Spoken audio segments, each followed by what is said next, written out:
પર બિરાજમાન છે, હું એમનું હાર્દિક સ્વાગત કરું છું આ કાર્યક્રમની અંદર. ત્યારબાદ ધોકડવા SBIના મેનેજર શ્રી રાજેશ કુમાર સાહેબ પણ આપણે વચ્ચે ઉપસ્થિત છે. તો હું રાજકુમાર શ્રી તો હું તેમને પણ વિનંતી કરીશ કે તેઓ આ મંચ ઉપર પોતાનું સ્થાન ગ્રહણ કરશે. નવા નવા સંગઠનો બન્યા છે અને નવી શરૂઆત છે, એટલે મનમાં એવું હશે કે ભાઈ ધીમે ધીમે આની શરૂઆત કરશું. પણ એવું કહેવાય છે કે જિંદગી 52 પત્તાની રમત છે, એકો બાદશાહ ગુલામ એ તો કિસ્મતની વાત છે. જિંદગી 52 પત્તાની રમત છે, એકો બાદશાહ ગુલામ એ તો કિસ્મતની વાત છે. કોઈને ના કહેશો કે નબળા પત્તા તમારા હાથમાં છે, રમવાની કળા શીખી લો, બાજી તમારા હાથમાં છે.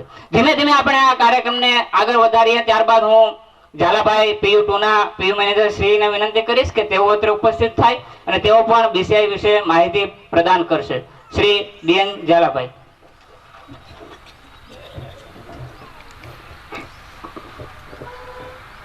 નમસ્કાર બધા ખેડૂતોને, બહેનોને અને ભાઈઓને. ઉપસ્થિત મંચ ઉપર મહેમાનોનું આપણે સ્વાગત કરીએ. દોસ્તો, લગભગ ચહેરા ઓળખીતા જ દેખાય, કારણ કે 2 વર્ષથી અમે રખડીએ છીએ ગામડે એટલે કાંઈ નવું નથી. આપણે બધા જેને કહેવાય ને કે મંચ ઉપર આવીને શું બોલશું, મનમાં આવે એ બોલી જવાનું, કારણ કે આપણે બધા એક પરિવાર જેવા છીએ. તો દોસ્તો, આજનો જે કાર્યક્રમ છે એમાં આપણો જે પ્રોજેક્ટ ચાલે છે ટાટા BCI ઉના, ગીરગઢડા અને ખાંભા 3 તાલુકામાં ટાટા BCI છે. જાફરાબાદ તાલુકાની અંદર કોટન કનેક્ટ, CSPC અને BCI છે. તો આ 2 પ્રોજેક્ટના 2 સંગઠન આપણા છે, સોરઠ એગ્રીકલ્ચર અને જાફરાબાદ એગ્રીકલ્ચર. 2 સંગઠનના ખેડૂતો અહીંયા બેઠા છે. આપણી પાસે એક બહારનું સારું છે, આગળ અશોકભાઈ કીધું ને કે તળાવમાં દૂધ નાખવાનું કીધું ને પાણી ભેગું થઈ ગયું. એટલે અમે છેલ્લા 10 દિવસથી મહેનત કરતા હતા કે ભાઈ બધાએ જોડીમાં આવવું. તો હવે અત્યારે જોઉં ને તો દૂધ નાખવા વાળા ઓછા છે, પાણી વાળા જ્યાદા છે. સંબંધ નથી થતા, આયલ ઓછો છે. એટલે છતાંય દૂધ નાખવા વાળા છે એ આનંદ છે. એટલે એટલા તો દૂધ નાખે છે, એટલે અમારી વાત માયના છે કે ભાઈ આપણે જોડામાં જવું. બધાને તકલીફ હશે, લગનગાળો છે, માનું છું કે મુશ્કેલી છે, છતાં એ મુશ્કેલીમાંથી રસ્તા કાઢીને બહેનોને અહીંયા લઈ આવ્યા એ આનંદની વાત છે. એનો ખૂબ ખૂબ ધન્યવાદ છે એ ખેડૂતોને. આશા હતી કે 700 જેટલા ખેડૂતો થશે, પછી મંચ ઘણું ખાલી દેખાય છે. અમે કીધું બહુ પ્રયત્ન કર્યા, છતાં પણ જેટલા આવ્યા છે એટલા અમારા માટે મોંઘેરા મહેમાન છો. કારણ કે આપણે બધા મહેમાન જ છીએ એક પ્રકારે, તો કારણ કે કોઈ બહારનું તો છે નહીં, આપણે બધા એક છીએ. દોસ્તો, ટાટા BCI પ્રોજેક્ટ વિશે વાત કરીએ તો આપણે છેલ્લા 2 વર્ષથી આ એરિયાની અંદર કામ કરીએ છીએ. આપણા સંગઠન છે ગ્રામીણ લેવલ ઉપર 40નું સંગઠન, 30નું, 35નું, 25નું. તો એમાં એક પ્રોજેક્ટનો હેતુ હતો કે કપાસ માટે, એટલે કપાસ વાવતા ખેડૂતો છે એના સંગઠનો આપણે બનાવ્યા છે. અને એ સંગઠનોને સક્રિય રાખવા માટે અમારા કાર્યકર્તા આ છત્રી લઈને તમારા ગામમાં ઉપતા હશે. ત્યાં ઘણા કહેતા કયું કાર્ડ વેચો છો, પછી એને ધીરે ધીરે ખબર પડે. પછી અથવા તો માન લો કે અમે ગામમાં મીટિંગ પ્લાનિંગ કરીએ એટલે દવા વાળા આવી ગયા. અમારી પાસે દવા છે નહીં, શું દવા આપીએ? એટલે નથી દવા અમારી પાસે કે નથી કાર્ડ, અમારી પાસે માહિતીનો સ્ત્રોત છે. અમારી પાસે કંઈક એવી માહિતી છે કે તમારા જીવનની અંદર બદલાવ લાવી શકે, એક પગથિયું તમારા જીવનને આગળ વધારી શકીએ આપણે બધા ભેગા મળીને. કારણ કે અમારી પાસે કાંઈ એવી જાદુ છડી નથી કે આમ ગુમાવીએ બધાને માંડવી વેચાઈ જાય, આમ ગુમાવીએ તુવેરનું વેચાણ ચાલુ થઈ જાય. તે બધા તુવેરમાં રાહ જોઈને બેઠા છે ક્યારે ચાલુ થાય ને આપણે ક્યારે વેચીએ. સારી વસ્તુ છે, કારણ કે ઘણી વખત હું ખેડૂતોને કહેતો હોય કે ખેડૂતોની સ્થિતિ કરવત જેવી છે. કરવત છે ને એ જાય તોય કાપે અને આવે તોય કાપે. એટલે તમે જ્યારે માર્કેટમાંથી તમારી દવા, ખાતર, બિયારણ ખરીદવા આવો ને ત્યારે તો કાપી જ નાખે, હે ને? એમાં તો પાછા 2 વખત કાપે, કારણ કે આપણે ઉધાર લેતા હોય, એટલે MRP કરતા વધારે. સરકારે MRP નક્કી કરી હોય કે 1 લીટરના 400, પણ તમે દિવાળીએ પાછા ભરવા જાઓ ને એટલે 450 હોય. એટલે એમાંથી એ પૈડામાંથી બહાર ન થવાનું. વાંધો નહીં, 450 રૂપિયાનું લીટર ખરીદીને પણ આપણે સારું ઉત્પાદન કર્યું તો વરી કરો જાય ત્યાં કાપે.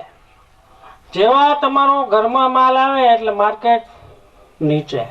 1000 રૂપિયા ભાવ છે કપાસનો, વેચવા ગયા 800 રૂપિયા. તો આ બે આ કરવત છે ને એ ખેડૂતોને આઝાદી પછી કાપતી રહી છે. અને એમાં ક્યાંક આપણી ભૂલો છે. આપણે આત્મમંથનની જરૂર છે. અમે છેલ્લા 15 વર્ષથી ખેડૂતો સાથે કામ કરીએ છીએ, અલગ અલગ સંસ્થા સાથે. તો જોયું છે કે ખેડૂતના સંગઠન બનાવવા સૌથી અઘરા છે. ઘણા અમારા એવા એક્સપર્ટ લોકો તો એવું કહે કે કૂતરાનો સંઘ જો દ્વારકા પહોંચે ને તો ખેડૂતના સંગઠન બને.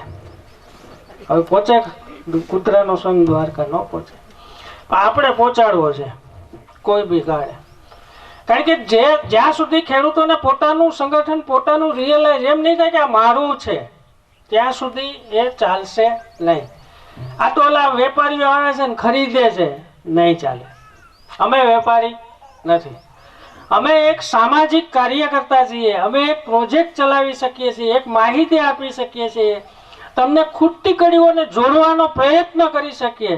અમે વેપારી બની શક્યા નથી. નકર જો વેપારી બન્યા તો અહીં હોત ને તો તમારી કરવત લઈને બેઠા કાપતા હોત. એટલે અમે વેપારી નથી, અમે દવા વેચવા વાળા નથી, અમે કાર્ડ વેચવા વાળા નથી. એટલે આ જે ગ્રામીણ લેવલે ભ્રામક માન્યતાઓ છે એને થોડી જો ઓછી કરવામાં આવે તો આપણે એક સરળ રસ્તા તરફ આગળ વધી શકીએ. તો ટાટા બીસીઆઈ પ્રોજેક્ટની અંદર આપણે વિશેષ વાતો કરીએ તો આપણે અહીંના એરિયાના ખાંભા, ગીરગઢડા અને ઉના તાલુકાની ખાસ કરીને એને હું સંભાળું છું તો એની વાત વધારે કરીશ. તો એમાં આપણા 4040 ખેડૂતો છે. એમાંથી આ વર્ષે આપણે કંઈક 2700 સમથિંગ ખેડૂતોએ કપાસ વાવ્યો છે, બાકીના લોકોએ મગફળી વાવી દીધી. ગયા વર્ષે આપણે ગુલાબી ઈયળે કાપી નાખ્યા, લાલ ઈયળે. એટલે આ વર્ષે મગફળીનું વાવેતર વધારે થયું. મગફળીમાં સારું થયું કારણ કે આપણને પાછું માર્કેટિંગનો ટેકો તમારી કંપનીએ આપ્યો. અહીંયા આ જગ્યા ઉપર તમે બધા ટ્રેક્ટર લઈને આવ્યા હતા, બરાબર ને? તો એ એક સારી સરળ વ્યવસ્થા ઊભી થઈ. એ વ્યવસ્થાને આપણે કઈ રીતે ટકાવી શકીએ એ મહત્વનો મુદ્દો છે. જો એ તૂટી પડે, માનો કે અમે અહીંથી પ્રોજેક્ટ એક્ઝિટ થાય, કારણ કે પ્રોજેક્ટ છે ને એનો સમયગાળો નક્કી હોય તો ભાઈ 2 વર્ષ, 5 વર્ષ, 3 વર્ષ, 7 વર્ષ. જે અમારા પ્રોજેક્ટના સ્ત્રોત છે એ લોકો એમ કહે કે આને બંધ કરો એટલે અમારે તાળા મારી દેવા પડે. કારણ કે જો આર્થિક જે બાબતો છે એના સિવાય પ્રોજેક્ટ ચાલી શકે નહીં. તો જ્યારે બી પ્રોજેક્ટ બંધ થાય પછી અમે જે પ્રોજેક્ટમાં વાતો કરેલી છે, એમાં જે કંઈ ઇન્ફોર્મેશન આપેલી છે, માહિતીઓ આપેલી છે, એને આપણે એમ કીધું કે કરવતને બંધ કરવી છે, એની જે પ્રક્રિયાઓ છે એ સતત ચાલતી રહે, એના માટેના સંગઠનો છે. ને એટલે આપણે સંગઠનો બનાવીએ છીએ કે અમે ન હોય ત્યારે કાંઈ હોય ને ઈ હશે તો તમે એમાં જોડાઈને આગળ વધી શકશો. બાકી તો એવા પ્રોજેક્ટ સરકાર, એજન્સીઓ, કંપનીઓ એ કેટલા બનાવ્યા ને વયા ગયા, કોઈનો ક્યારેય ઉદ્ધાર થયો એવું મને લાગતું નથી. તો તમે તમારી સંસ્થા પોતાની બનાવો તો ભવિષ્ય ઉજળું બની શકે. તો મને આશા છે કે અહીંના જે સંગઠનો છે એમાં થોડી ખેંચતાણ હોય જ છે, કારણ કે જ્યાં માણસ ભેગા થાય ત્યાં થોડી ખેંચતાણ થાય ને થવી જોઈએ. કારણ કે એ થાય તો જ આપણે એક સીધી લીટીમાં ચાલી શકીએ. નકર તો જો માન લો કે વિપક્ષ ને પક્ષમાં જો માત્ર પક્ષ જ હોય તો પછી સીધી લાઈનમાં ક્યારેક આપણે ઊંધા રસ્તે ચડી જાય. તેમાં એવું પણ બની શકે કે આવતા વર્ષે સોરઠ અને ઝાપકો કંપનીની આટલી મોટી, આનાથી પણ વધારે લોકોની એક સાધારણ સભા હોય અને એ લોકો એમાં એ વાતો કરતા હોય કે આપણી કંપનીને હવે કઈ રીતે આગળ વધારવી, કંપની સાથે કઈ રીતે કામ કરવું, કંપનીમાં કઈ રીતે આપણે સભ્ય બનવું. તુવેરની વાત કરું ને તો કાલે એક ફોન આવ્યો કે આપણે તુવેર ખરીદશું પણ જે તમારી કંપનીના સભ્ય હોય ને એની ખરીદવી. હવે હું આમાં પૂછું ને કે કેટલા સભ્ય છે તો એકય હાથ ઊંચો નહીં થાય. છો કોઈ સોરઠ કે ઝાપકોના સભ્ય બનેલા છો? કેટલા? 1-2 થયા છે આમ ખાવા પૂરતા છે, ઘણા બધા ચલો પણ બહુ ઓછા છે. તો એ સભ્ય બનવાની જે પ્રક્રિયાઓ છે એ તમારા સિરે છે, કારણ કે એમાં કઈ જાજુ રોકાણ નથી, બહુ 250 રૂપિયાથી રોકાણ છે અને તમે સભ્ય બની શકો. ઇઝી પ્રક્રિયા છે. તો એ સભ્ય બને અને એ લોકો એની તુવેર ખરીદવાના છે. હવે મારે તમને કેમ કેવું તમારી તુવેર હું લઈ લઈશ, હે, અથવા તમારી કંપની લઈ લેશે, હું તો નહીં લઉં. તો દોસ્તો, કંપનીના જે કંઈ રૂલ્સ છે, એના જે કંઈ કાયદાઓ છે, એની આપણને જાણકારી મળે. એ કાયદાઓ સાથે આપણે ચાલતા શીખીએ. કારણ કે અહીંયા આપણે જે મગફળીનો જે અનુભવ રહ્યો છે, બેસ્ટ રહ્યો છે. એક બે મુશ્કેલીઓ પડી છે કે અમુક લોકો કાંકરા નાખીને લાવ્યા, આવડા પથરા 25 ગુણમાં. જસદણમાં ખોલ્યા ત્યાં નીકળ્યા કે આવડા કાંકરા થોડા હોય છે, કંઈક તો માપ ના નાખો. આ તો થ્રેસરમાં નો નહીં, આ થ્રેસરમાં નો આવે, આ તો નાખેલા છે. તો એ થોડું ઘણું તો બગાડ હોય, પણ એ બગાડને આપણે કઈ રીતે અટકાવી શકીએ? કારણ કે એને કારણે હું છે, કંપનીને કાળું ટીલું લાગી જાય. માન લો કે અહીં ગાંધીનગર જાણ કરી દે કે ભાઈ આ સોરઠ કંપનીમાં છે ને પથરા નીકળે છે, એટલે ત્યાંથી એને બ્લોક કરો. આપણે એને ખરીદી આપવી નથી, તો આપણને જ નુકસાન છે. તો આપણને આપણી કંપનીમાં જ્યારે આપણો માલ વેચતા હોય ત્યારે તો આપણે ચોખ્ખો વેચવો જોઈએ. કારણ કે ઓલા લોકો કરવટ લઈને બેઠા છે, એમાં પથરા નાખી દે, હાલ એ તો કે હલાવશે જ નહીં, પણ માનો કે નાખી દીધા તો હાલશે. કારણ કે એને તો કરવત રાખી છે કાપવાની, આપણી પાસે કરવત નથી, એટલે આપણે મરવાનું રહેશે. એટલે જે કંઈ કામ કંપની સાથે કરીએ એ ચોક્કસ કરીએ. ખરાબ માલ છે, નથી હાલે એમ, કોઈ દુઃખ લગાડ્યા વગર આપણે નીકળી જાય. સારો માલ છે, સારો ભાવ છે, બિંદાસ વેચો, તમારી કંપની છે. બીજું માત્ર વેચાણ એક ખેડૂતોના મનમાં આવે છે કે તુવેર ક્યારે લેવાના, ઘઉં ક્યારે લેવાના, ચણા ક્યારે લેવાના, મગફળી લીધી પણ અમુક ખેડૂત બાકી રહી ગયા. એ બધી માથાકૂટો છે. પરંતુ એના ઇનપુટની જે વાતો છે એ ખૂબ મહત્વની છે. એમાં છે દવા, ખાતર, બિયારણ. આમાં અત્યારે ખેડૂતોને આગળ પૂછું ને કે આમાં ટ્રિપલ બીટી કેટલાય વાવ્યું, એટલે 50% ખેડૂત છે વાવવાળા છે ને ટ્રિપલ બીટી વાવ્યું છે કોઈ ટ્રિપલ બીટી? હે, એ ક્યાંથી આવ્યું? જવાબ આવ્યું, એક બેઠા છે. ટ્રિપલ બીટી નું સંશોધન જ નથી થયું. સાચી વાત એ છે. ટ્રિપલ બીટી માર્કેટમાં આવ્યું જ નથી, ખેડૂત પાસે આવી ગયું. એટલે ઉલ્લુ બનાવવાના ધંધા છે. મારું કહેવાનું એમ છે કે તમને ટ્રિપલ બીટીના નામે વીડી સાઈડ આપી દઈશ, તો એ ન આપે. એના માટે કંપની શું કરી શકે? અશોકભાઈ પહેલા વાત કરી ને કે તમારે એક કિલો ખાતર લેવા જાવ ને 5000 કિલો ખાતર લેવા જાવ, ફરક તો પડે ને. તો તમારે માત્ર વેચવાની પ્રક્રિયા સાથે જોડાવાની સાથે લેવાની પ્રક્રિયા કંપની સાથે કરવી પડશે, તો કંપની આગળ આવશે. નકર વળી એમ કે કંપની ક્યાં ઉધાર આપે, મારે તો ઉધાર આપે ત્યાંથી લેવું છે. હે, કારણ કે આપણી ઉધારની પ્રક્રિયા એગ્રોમાં વધારે છે. પણ એ આદતને છોડી અને જો આપણે કંપની સાથે રિલેશન બનાવશું, કંપની સાથેના વ્યવહારો કરશું, કંપની સાથે સતત જોડાયેલા રહેશું, તો એ કંપની આવતા ભવિષ્યની અંદર તમારા બાળકોનું જે આવતું પેઢી છે એને ખૂબ સુંદર રીતે આગળ વધારી શકશું. બાકી તો જેમ કરતા થાય એમ કરતા જાય, કાંઈ વધતું નથી. દિવાળી આવે એટલે કાંઈ વધતું નથી. હે, જેટલું હોય એટલું બધું હોય ગયું. થોડાક કપડાં લીધા, થોડું બોલાનું દેણું ભર્યું, એગ્રોવાળાનું ભર્યું, ત્યાં ખીચું ખાલી, વળી પાછા કોક પાસેથી ઉછીના લેવાનો વારો આવે. તો આ પ્રક્રિયામાં જ આપણે ત્યારે જ બહાર નીકળી શકીએ કે આપણે પોતે વેપારી બની જઈએ. વેપારી, અને વેપારી બનવા માટેનું આ મોટામાં મોટું મંચ છે. અને જો એને તમે એક્સેપ્ટ કરી લેશો, એને જો અપનાવી લેશો, તો હું માનું છું કે આપણે જે કંઈ દિવાળી પછી જે ઉધારા ઉછીના કરવા પડે ને એ નહીં કરવા પડે. બીજો એક અમારો પ્રોજેક્ટનો મુખ્ય ઉદ્દેશ છે ટપક પદ્ધતિ. હવે ટપક પદ્ધતિની વાત કરીએ ને એટલે અહીંયા ખેડૂત એમ કે મારે ક્યાં પાણીની તાણ છે, કે મારે શું કરીએ ટપક, આમ જ કે અથવા ઉંદેડા કાપી જઈશ. હે, પૈસા ક્યાં હતા?